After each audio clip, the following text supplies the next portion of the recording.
আল্লাহ সুবহানাহু ওয়া তাআলার দরবারে শুকরিয়া আর সুজুদ পেশ করছি যে আল্লাহ রাব্বুল আলামিন আজকে একটি সুন্দর পরিবেশের আয়োজন করার তৌফিক দান করেছেন এবং সেই সুন্দর আয়োজনে আমাদেরকে সম্পৃক্ত হওয়ার জন্য যে আল্লাহ রাব্বুল আলামিন দয়া করেছেন, মায়া করেছেন, আমাদেরকে বাছাই করেছেন। হাজার হাজার মানুষ কিন্তু আজকের এই মাহফিলের সম্পর্কে জানে, দাওয়াত পেয়েছে, কিন্তু সবাইকে আসতে পেরেছে? কথা বলতে হবে আমার সাথে। সবাইকে আসতে পেরেছে? আসতে পারে নাই। কারণ ভালো কাজ করার জন্য তৌফিকটা সরাসরি কে দেন? আল্লাহ দেন। আমাদের সমাজের মধ্যে যারা বিত্তশালী, যারা বড় বড় নেতা, তারা কিন্তু মাহফিলে বেশিক্ষণ বসতে পারে না। খেয়াল করছেন এটা? আপনার কথা বলেন না কেন? খেয়াল করছেন? কোথা কি বেশি লেগে গেছে? এমনি তো খেতে খেতে 11টা 12টা বাজে, তাই না? 1 ঘন্টার কম সময়ের ভিতরে আমরা আলোচনা শেষ করব, তবে আমরা কথা বলবো ইনশাআল্লাহ। আমরা দেখেছি বড় যারা টাকা পয়সাওয়ালা আছে, শিল্পপতি, আচ্ছা এখানে বলেন তো কোটি টাকার মালিক আছেন?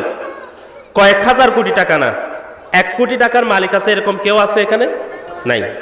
2-10 লক্ষ টাকা আছে সেরকম মানুষও খুঁজে পাওয়া যাবে না, ঠিক না ঠিক? আবার বড় সচিব, ডাক্তার, ইঞ্জিনিয়ার, তারপরে এসি, ওসি, ডিসি, রাজনৈতিক নেতা, এমন কেউ এখানে আছে? আমরা সবাই সাধারণ মানুষ, গরিব মানুষ, নিম্নবিত্ত মানুষ, যাদেরকে আল্লাহ ভালোবেসে আমাদেরকে এখানে আসার সুযোগ করে দিয়েছেন। ওরা মনে করে রাজনৈতিক বড় দলের ব্যানারে বিশাল মিটিং হবে, সেখানে উপস্থিত হলে মনে হয় জীবন ধন্য হয়ে যাবে। কিন্তু আমরা মনে করি আল কোরআনের কোন মাহফিলে আসে 10 মিনিট যদি সময় কেউ দিতে পারে, আমরা মনে করি সেই ধন্য হয়ে যাবে। যেন বলুন ঠিক কিনা? কারণ এই মাহফিল কোরআনের সাথে সম্পর্ক, কোন বাপদাদার রাজনীতির সাথে সম্পর্ক নেই। এই মাহফিলের সাথে আল্লাহর নবীর সম্পর্ক, এই মাহফিলের সাথে আল কোরআনের সম্পর্ক, আমার আল্লাহর সম্পর্ক। যেন বলুন ঠিক কিনা? এই জন্য নবী মুহাম্মদ সাল্লাল্লাহু আলাইহি ওয়াসাল্লাম বলেছেন, আকাশের নিচে জমিনের উপরে সবচেয়ে দামি একটি বারাকাপূর্ণ, মর্যাদাপূর্ণ সমাবেশ, মিছিল, মিটিং, সেটা হচ্ছে কোরআনের সমাবেশ। যেন বলুন সুবহানাল্লাহ। যেখানে কোরআনের কথা বলা হয়, যেখানে ইসলামের কথা বলা হয়, যেখানে আল্লাহর কথা বলা হয়, যেখানে রাসূলের কথা বলা হয়, এর চেয়ে বড় সমাবেশ, এর চেয়ে দামিওয়ালা মিটিং আল্লাহর জমিনে আর হতে পারে না। কিন্তু দুর্ভাগ্য হলেও সত্য, আমাদের বড় বড় নেতারা সেটা বুঝে না, আমাদের বড় বড় পয়সাওয়ালারা সেটা বুঝে না। তারা মাহফিলে 1000-5000 টাকা দিতে পারবে, বাট 1 ঘন্টা মাহফিলে বসতে পারবে না। 1 ঘন্টা মাহফিলে বসবে কিভাবে? মাহফিলে বসার জন্য আল্লাহর রহমত দরকার আছে, মাহফিলে বসার জন্য আল্লাহ রাব্বুল আলামিনের দয়া দরকার আছে, মাহফিলে বসার জন্য ঈমানের তাওহীদ লাগবে। ঈমান ভিতরে থাকলে তারা কোরআনের সাথে সম্পর্ক রাখবে, মাহফিলের সাথে সম্পর্ক রাখবে, মসজিদের সাথে সম্পর্ক রাখবে, মাদ্রাসার সাথে সম্পর্ক রাখবে।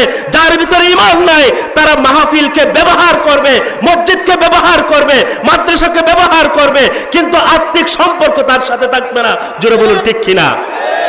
তারা শুধু চাইবে কি, এই মসজিদকে আমি ব্যবহার করব, না এটা আমার দখল করা দরকার, এই মসজিদ মাহফিল এগুলো দখল করা দরকার। 10,000 টাকা দিলে উনি সভাপতি হয়ে যায়, ঠিক না?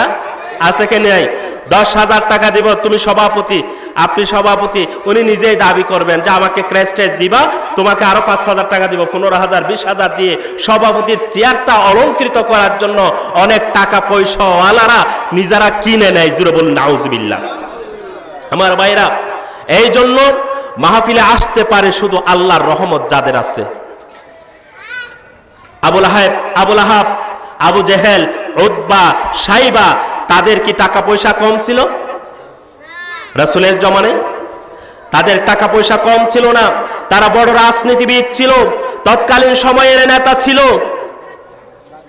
কিন্তু তাদের আল্লাহ রাব্বুল আলামিন তৌফিক দেয় নাই যে নবীর উপরে আল্লাহর কোরআন নাজিল হলো, সেই নবীর জবানে, নূরানি জবানে কোরআন তেলাওয়াত শোনার পরেও, দাওয়াতের মেসেজ পাওয়ার পরেও তারা কোরআনকে গ্রহণ করে নাই।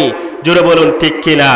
এই জন্য আপনারা আমরা মনে করব না যে না টাকা পয়সা বেশি হলে মনে হয় আল্লাহর কাছে সফল, না টাকা পয়সা কিংবা নেতৃত্ব কিংবা কর্তৃত্ব কিংবা কি প্রশাসনিক দায়িত্ব এটা আল্লাহর কাছে দামি বনার উত্তম মাধ্যম নয়। জোরে বলুন ঠিক কিনা? হ্যাঁ, ওই মানুষটা টাকা পাওয়ালা আলা আবার নিজে কোরআনওয়ালা, তাহলে সে দামি।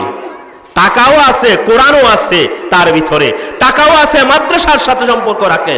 আমার বড় আশ্চর্য লাগে, আমি এই জন্য কোনো মাহফিলে গেলে, গতকাল ফেনীতে মাহফিল করেছি, ফেনী ছাগলনাইয়া, এখানে মাহফিল করেছি, বিশাল মঞ্চ, মঞ্চের মধ্যে যারা বসে আছে সকলেই আলেম, আলহামদুলিল্লাহ সকলে। এই জন্য মাহফিলের নুরানি এবং আধ্যাত্মিকতা, রুহানিয়ত পয়দা হবে যদি মঞ্চে সবাই আলেম ওলামা থাকে। ঠিক না? ঠিক। রাজনৈতিক নেতাদের মাধ্যমে বরঞ্চ অনেক সময় মাহফিল অন্ধকার হয়ে যায়, নূর চলে যায়, আধ্যাত্মিকতা চলে যায়, রুহানিয়ত চলে যায়। সম্মানিত উপস্থিতি, আফসোস লাগে আমরা যাই যে মাহফিলে একজন আলোচক আলোচনা করতেছে, কোরআন হাদিসের কথা বলে, কোন বাপদাদার কথা বলে, কোরআন হাদিসের কথা বলে। এই কোরআন হাদিসের কথা বলার সময় এটা পরিপূর্ণভাবে যদি আপনি না শুনেন, এই যে একটু পরে আপনি চলে গেলেন বাথরুমের নাম দিয়ে চলে গেলেন কোথাও, হ্যাঁ, এখন হুজুরে ওয়াজ করলো যে একটা নতুন ডেকসি, খুব শীত, অসুস্থ মানুষ, নতুন ডেকসি নিয়ে সেটাতে তায়াম্মুম করে তুমি সকালে ফজরের নামাজ পড়ে ফেলতে পারবা।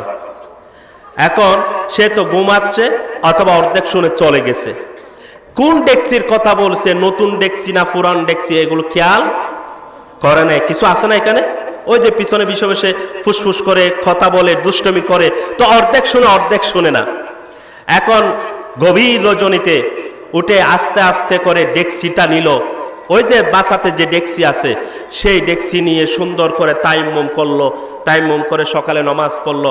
সকালের সময়, ফজরের সময় স্ত্রী উঠে সকাল যখন লাইট যখন দিল, স্ত্রী তো দেখে অবাক, হঠাৎ করে ভূত আসছে মতো চিৎকার দিয়ে চলে গেল, কিরে আমার ঘরে ভূত ভূত ভূত। কেউ কি, তুমি কি বলো? আমি ভূত কেন? আমি তোমার স্বামী, একটু আগে আমি ফজরের নামাজ পড়ছি।